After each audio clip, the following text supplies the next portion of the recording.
Hey y'all. Part 15 of From His Partner to His Prey.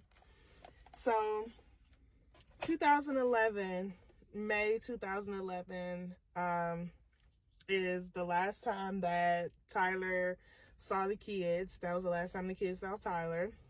He flipped the table, he tore up all the stuff in the house, and shortly thereafter, Tyler decided that he was done for today, and that's when he wanted to leave.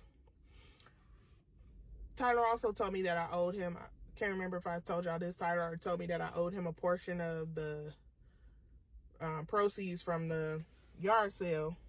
So I told him I made half of what I made and gave him half of that. So I gave him a fourth of what I made. And he didn't feel like that was adequate enough. He felt like I owed him.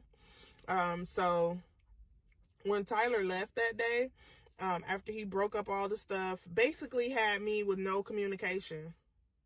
He broke the house phone, my cell phone, and computer, and the fax machine. So like literally I have no way to communicate with anybody.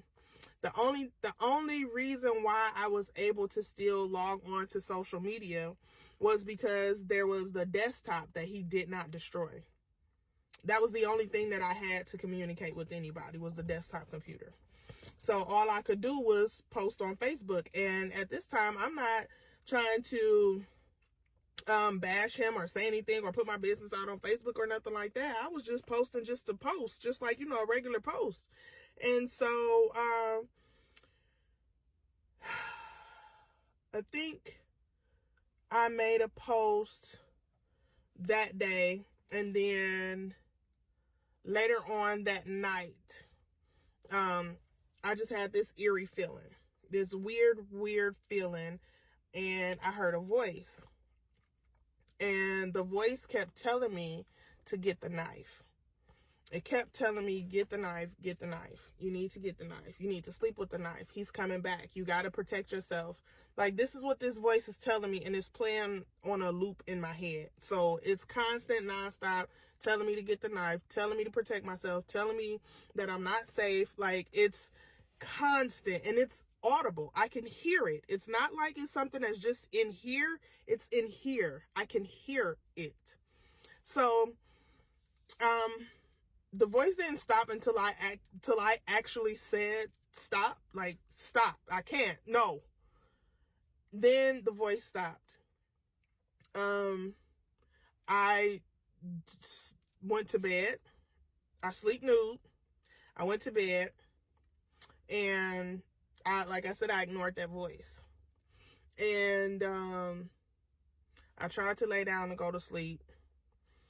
Of course, I had already put the kids down. My friend did not come back from, after she left with her sister that day to go to lunch. She'd stay with her sister that day. So she didn't see any of all of this blow up stuff.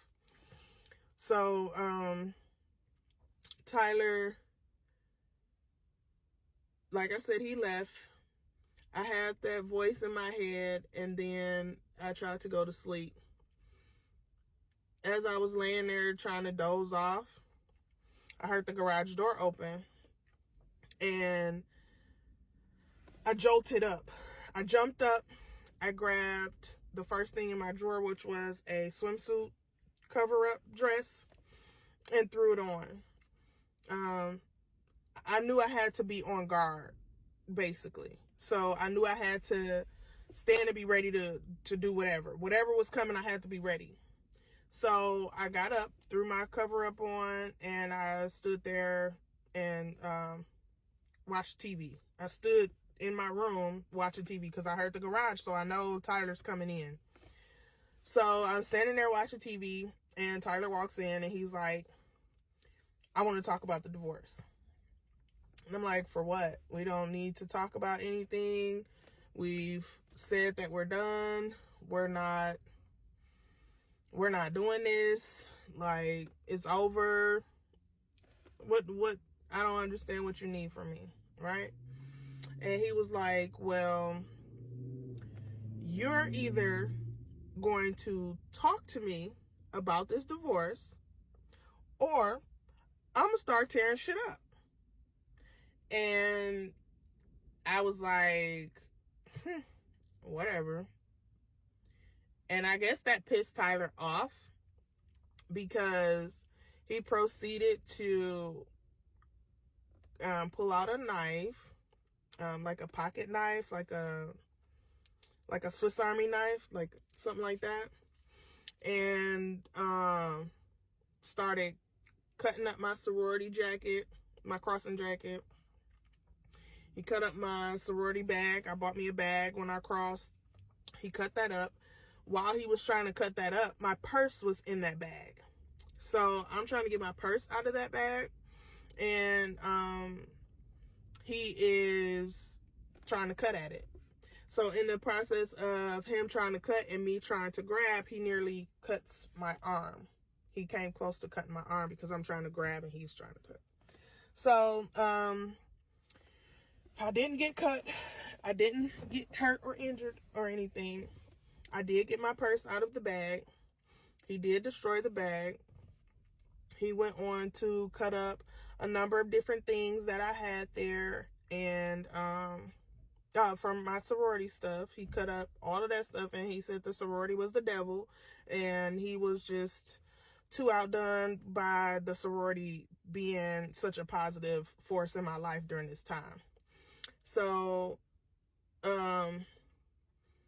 he put the knife wherever he put it at, and then walked out of the room. I'm still standing there watching TV at this point. I've gotten my purse out, so I'm not really worried about the rest of it. You know, I'll get the rest of it later when he's done.